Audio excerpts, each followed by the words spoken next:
আপনি আর কতটুক ধনের মালিক এটা যদি না হইতো তাহলে আব্দুর রহমান ইবনে আউফ কোনোদিন বলতেন না এই কথা। যাকে আল্লাহ ধন দিছিলেন কতটুকু, যেদিন দুনিয়ার থেকে বিদায় নেন ওই দিন ওনার ক্যাশ কোটি টাকা। কত? কয় টাকায় হয়?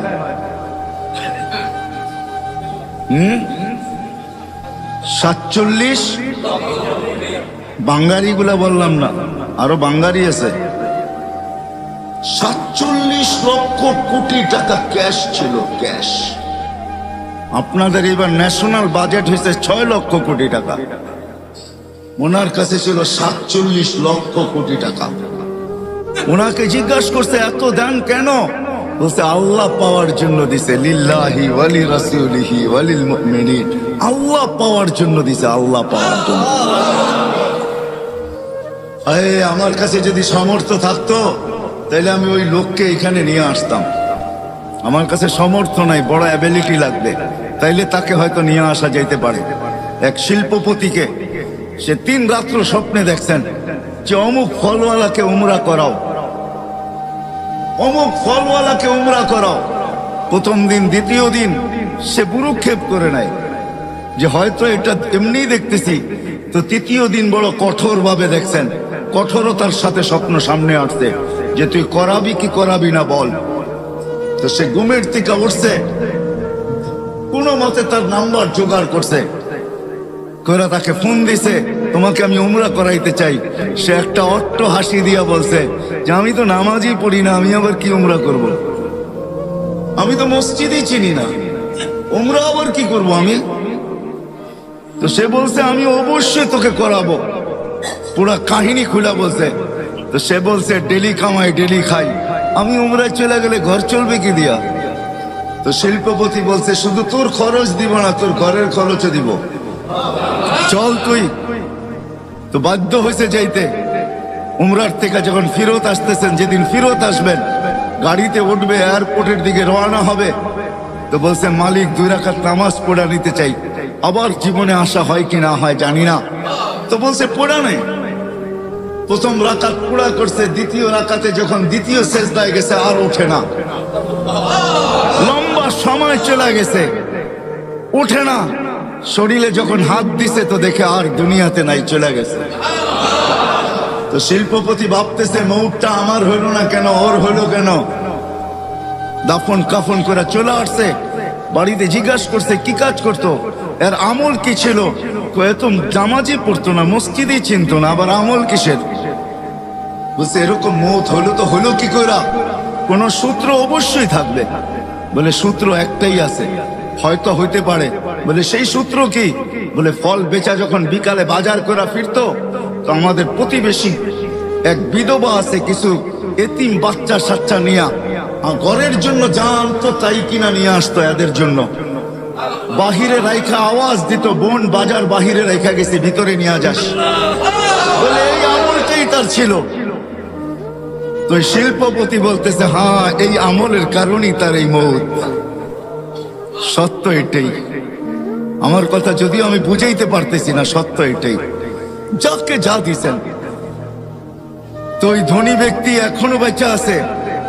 সে বলে ঠিক আছে, তোমাদের দায়িত্ব আমি নিলাম যতদিন বেঁচে থাকবো, আর এই বিধবার বা দায়িত্ব আমি নিলাম যতদিন পর্যন্ত বেঁচে থাকবো। তোমরা শুধু আমার জন্য এতটুকু দোয়া করো যে আমারও যেন মৌত এর মতোই হয়, যেই মৌত আমি সচক্ষে এর দেখলাম। ধনীকেও ধন দিছেন আল্লাহকে পাওয়ার জন্য। রাগ হয় না, বাড়ি এলাকাও বাড়ি দিছে আল্লাহ পাওয়ার জন্য। সুন্দরীও কেউ সৌন্দর্য দিছেন আল্লাহ পাওয়ার জন্য। যুবতীকেও যৌবন দিছেন আল্লাহ পাওয়ার জন্য। দারিদ্রকেও দারিদ্রতা দিছেন আল্লাহ পাওয়ার জন্য। রাজাকে রাজত্ব দিছেন আল্লাহ পাওয়ার জন্য। আল্লাহ যদি এটা না হইতো, আল্লাহ পাওয়ার জন্য যদি না হইতো, তাইলে এই কাহিনী কোনোদিন কিতাবে আসতেন না। সুলতান মাহমুদ গজনবী রাত্রে ঘুমায় আছে, কোন এক প্রশ্ন বুকে নিয়া। সুলতান মাহমুদ গজনবীকে আপনি চিনেন না, যে 16 বার ভারতের উপরে হামলা করার পরে 17 বার পুরা ভারতকে স্বাধীন করেন। ভারত তার আন্ডারে আসে, গজনির আন্ডারে। পুরা ভারত কেন, বার্মা কেন, থাইল্যান্ড কেন, এই পুরা পট্টি তার আন্ডারে ছিল। সুলতান মাহমুদ গজনবী রহমতুল্লাহি আলাই এক প্রশ্ন নিয়ে সে ঘুমায়া ছিল। তার নিজের হাতের লেখা, বড় আলেম ছিলেন, আল্লাহওয়ালা ছিলেন, শাসক ছিলেন। তার মতো শাসক জমিন কিয়ামত পর্যন্ত পাবে কি পাবে না জানি না, আমি আমার জানা নাই। এত বড় আল্লাহওয়ালা শাসক ছিলেন। তো শাসককেও আল্লাহ রাজত্ব দিচ্ছেন আল্লাহ পাওয়ার জন্য। আল্লাহ হাদিস মনে উঠবো, ভুলে যাবো, এই জন্য বলতেছি। হয় হয় বিচারপতিকেও আল্লাহ বিচারপতির চেয়ার দিচ্ছেন আল্লাহ পাওয়ার জন্য।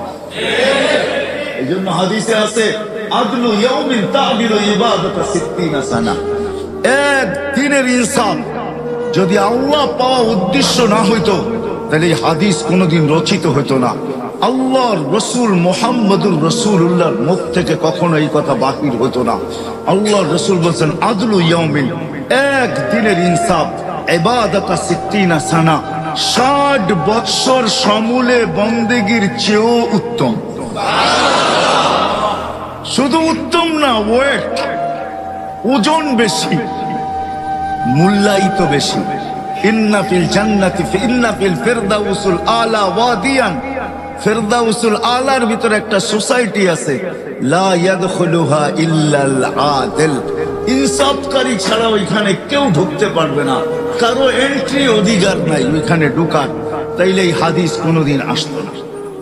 যেমন হাফেজের হাদিস আসছে, হাফেজের যারা হাফেজে কোরআন, এদের হাদিস আসছে কোরআনের ভিতরে, হাদিসের ভিতরে ইন্না ফিল জান্নাতি ওয়াদিয়ান ইউকালু লাহু তুবা।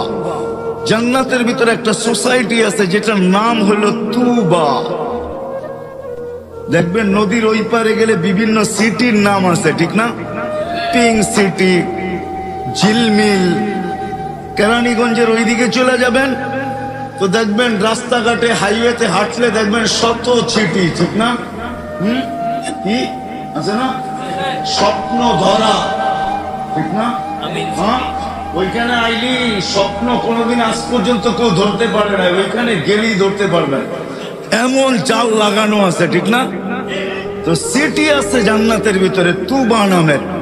খালাকাল্লাহু মিন মারজান, আল্লাহ মারজান দিয়ে তৈরি করতেন, মারজান পাথর দ্বারা।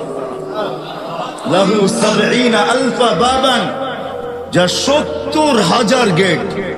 আলা কুল্লি বাবিন ৭০,০০০ মালাইকা, প্রত্যেক গেটে ৭০,০০০ ফেরেশতা।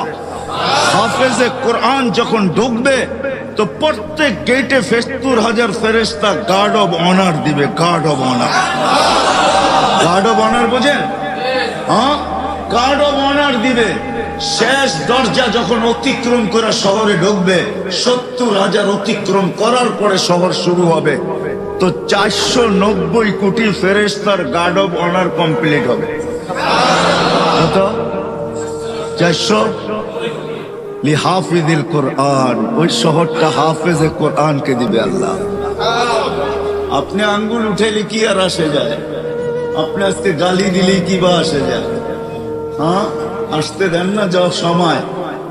তো আল্লাহ যা দিচ্ছেন, এরকম আদেলের জন্য, ইনসাফকারীর জন্য একটা সোসাইটি বানানো আছে যেখানে আর কেউ ঢুকতে পারবে না। তো সুলতান মাহমুদ কোন স্বপ্ন নিয়ে ঘুমায়া গেছেন, প্রশ্ন নিয়ে ঘুমায়া গেছেন। স্বপ্নে আল্লাহর রসুল আসছে, আর আয়েশা বলছে সুলতান তোকে আল্লাহ মাফ করে দিছে, যা রাজত্ব দিচ্ছেন তো আল্লাহ আল্লাহকে পাওয়ার জন্য দিচ্ছেন। হায় হায়, আল্লাহকে পাওয়ার জন্য দিচ্ছেন। কসম খোদা, আমার আলোচ্য বিষয় আজকে এটা, কেন ইসলাহী প্রোগ্রাম। ডাইনাগমের কথা বলে লাভ নাই। যাকে যা দিছেন, কি জন্য দিছেন? যাকে দৃষ্টি দিছেন তাকে আল্লাহকে পাওয়ার জন্যই দৃষ্টি দিছেন। যাকে দেন নাই তাকেও আল্লাহ পাওয়ার জন্যই দৃষ্টি দিছেন, দেন নাই। এই জন্য হাদিসে আছে, তাইলে কোনোদিন এই হাদিস হতো না। মান আখাযা কারিমাতাইহি সুম্মা সাবারা আলাইহি, আল্লাহ বলে যার দুই চক্ষু আমি দৃষ্টি দেই নাই, সে সবর করলো, তো আল্লাহ বলে ওয়াজাবা লাহুল জান্নাহ, আমি জান্নাত তার জন্য অবধারিত করছি, অবধারিত। কেউ না গেলেও সে যাবে। দৃষ্টি দিছেন আল্লাহকে পাওয়ার জন্য। কি উদাহরণ দিব? যদি আল্লাহ পাওয়ার যদি না উদ্দেশ্য না হইতো তাহলে এই হাদিস কোনোদিন আসতো না। মা বাবাকে সদয় দৃষ্টিতে দেখলে কবুল হজ আর উমরার সওয়াব, এটা কোনোদিন আসতো না। মা বাবাকে সদয় দৃষ্টিতে দেখলে, হ্যাঁ, ঘরে ঢুকছে মুস্কি হাসি দিয়া মা বাবাকে বারবার দেখতেছে, মাও জিজ্ঞাসা করতেছে মাথা ঠিক আছে, এরকম করে তাকাইস কেন? বাবাও কয় তোর কি হইলো, এরকম করে তাকাস, এতদিন তাকাইস না, আজকে এরকম করে তাকাইস কেন? তো বলছে বুঝবেন না আপনারা। মানি কি বুঝবো না? বলে আমি দেখতেছি না, আমি কবুল হজ আর উমরার সওয়াব কামাইতেছি। আল হজ্জুল মাবরুর জাযাউহুল জান্নাহ, হজ্জে মাবরুর কবুল হজ, আল্লাহ বলেন এর বদলা জান্নাত ছাড়া আর কিচ্ছু না। হজ্জুল মাবরুর লাইসা লাহু জাযা ইল্লাল জান্নাহ।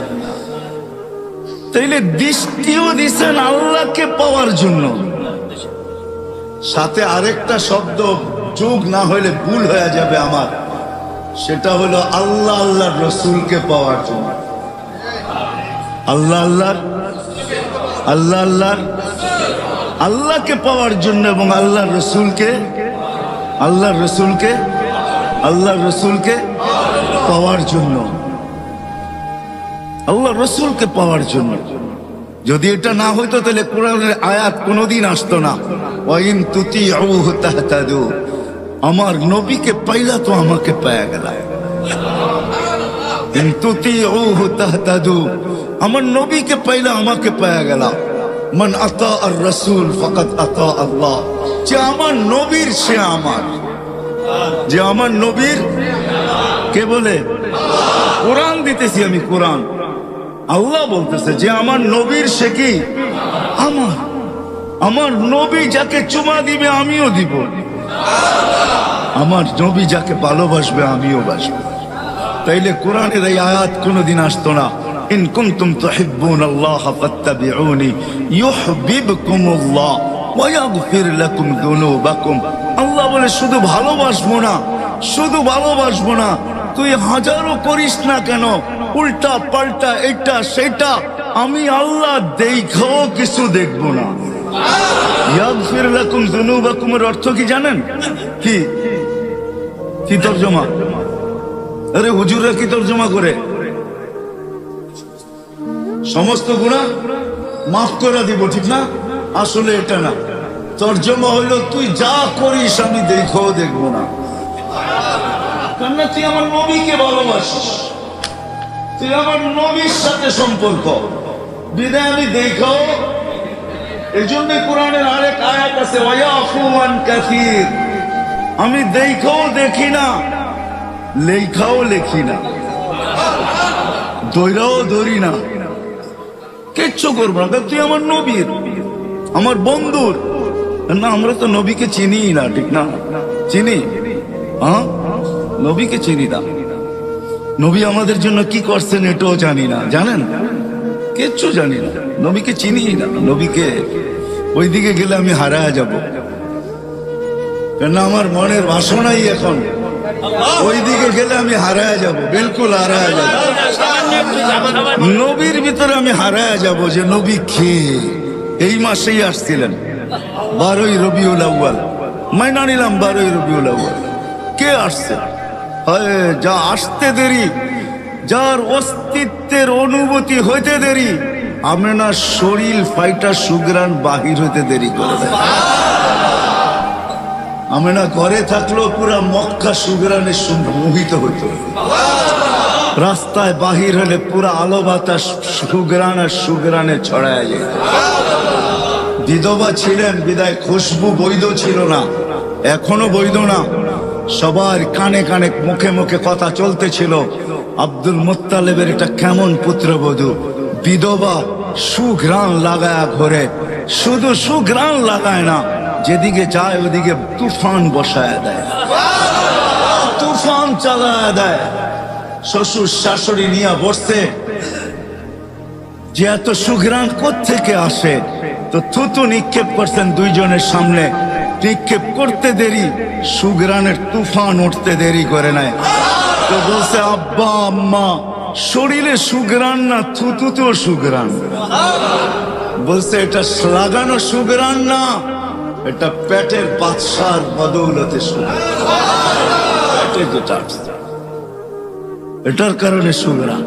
বলছে, আম্মা বলার ছিল না, বলার ইচ্ছা ছিল না, যখন বাধ্য করতেছেন তো বলতে শুরু করলাম। বলে, যেদিন পেটে আসছে, বলে ওই দিন সমস্ত ঘরের দেওয়ালগুলা মুহূর্তে মুহূর্তে সালাম দিতেছিল, সালাম আমিনা সালাম। ঘরের বাড়ির কলা পর্যন্ত সালাম দেয়। আকাশে বাহিরে বাহির হতে দেরি, রাত্রে আকাশের তারাগুলা ছুটে এসে সালাম দিতে দেরি করে। এখনো অস্তিত্বই হয় নাই, দুনিয়াতে আসেনি না, সালাম আমেনা সালাম। বলছে, আমেনা চাঁদ পর্যন্ত